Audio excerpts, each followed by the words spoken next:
সামনেই ২৬-এর বিধানসভা ভোট, আর তার আগে এবার নতুন প্রকল্পের ঘোষণা করলেন মুখ্যমন্ত্রী মমতা বন্দ্যোপাধ্যায়। আমাদের পাড়া আমাদের সমাধান। তিনি বলছেন পাড়ায় পাড়ায় ৩টে বুথকে একসঙ্গে করে এক একটা করে সেন্টার করা হবে এই প্রকল্পের। সেখানে পৌঁছে যাবেন সরকারি আধিকারিকরা এবং সমস্ত আমাদের পাড়ার যা সমস্যা তা নাকি সমাধান করবেন।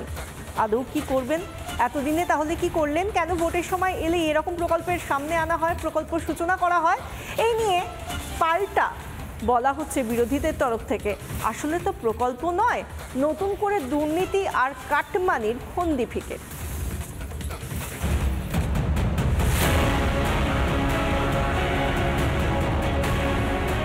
বছর গড়ালেই মহারণ, দুয়ারে ভোট আসতেই চমকের রাজনীতি মাননীয়ার। নতুন প্রকল্পের ঘোষণা মমতা বন্দ্যোপাধ্যায়ের। এই প্রোগ্রামটার নাম হবে আমাদের পাড়া আমাদের সমাধান।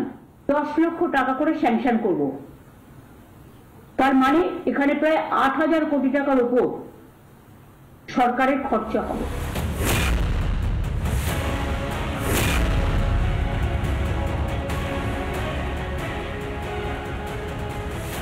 মমতার জামানায় দুর্নীতির ভুরি ভুরি অভিযোগ, তৃণমূল আর তোলাবাজি কথাটা কার্যত সমার্থক শব্দ হয়ে গিয়েছে। কাটমানি, সিন্ডিকেট শব্দগুলি বড়ই চেনা।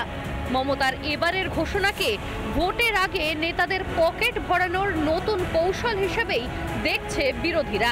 পাড়ায় পাড়ায় কামাই সিস্টেম চালু হলো বলে এবার পাড়াতে গুন্ডা বাহিনী নামাবে তৃণমূল কংগ্রেস, টাকা পয়সা নিয়ে চলে যাবে, কামাই হবে। পাড়াতে যান, ভালো করে কাজ হয়নি লোকের, এবার ধরে বসিয়ে রাখবে, বুঝবেন টাকা।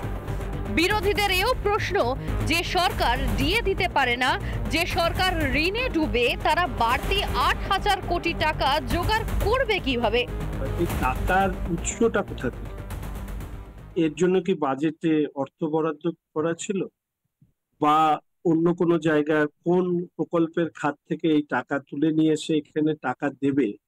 এই বিষয়গুলো নিয়ে প্রশ্ন ওঠাটা স্বাভাবিক। যারা ডিএ কোর্টে অর্ডার হয়েছে তাদেরকে দিয়ে দিন। 4,000 না 8,000 কোটি টাকা উনি যে বলছেন বাজেট করছেন, এই বাজেটের টাকা আসবে কোথা থেকে? পাড়ায় সমাধান করছেন, পাড়ায় সমাধান করলে জুতো পেটা করবে পশ্চিমবাংলা মানুষ ওনার পাড়ায় গিয়ে। তোলাবাজির নতুন রূপ, বুথে বুথে 10 লাখ দিয়ে দিলাম, 25, 75 নাও, দাপটা তোলাবাজি করো। এই তো সহজ কথা। দাপটা তোলাবাজির কারবার। ওর দিদিকে বলো ফেল, ওর দুয়ারে সরকার ফেল, ওর পাড়ায় সমাধান ফেল। এটা তোলাবাজির প্রকল্প। ভোটের আগে সরকারের পয়সায় মুখ্যমন্ত্রী করতে চাইছেন। 8,000 কোটি টাকা পেলেন কোথায়? ২১-এর ভোটের আগে দুয়ারে সরকার, সেই দুয়ারে সরকারে সাধারণের করের টাকা নয়ছয় হয়েছে। ভুরি ভুরি অভিযোগ উঠেছে। এবার ২৬-এর আগে যেন old wine in new bottle, নাকি পুরোটাই তোলাবাজি দুর্নীতির সরকারি ছাড়পত্র? রিপাবলিক বাংলা।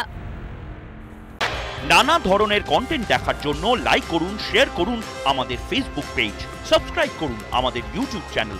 পাশাপাশি অন্যান্য ব্রেকিং নিউজের জন্য অবশ্যই চোখ রাখুন রিপাবলিক বাংলায়।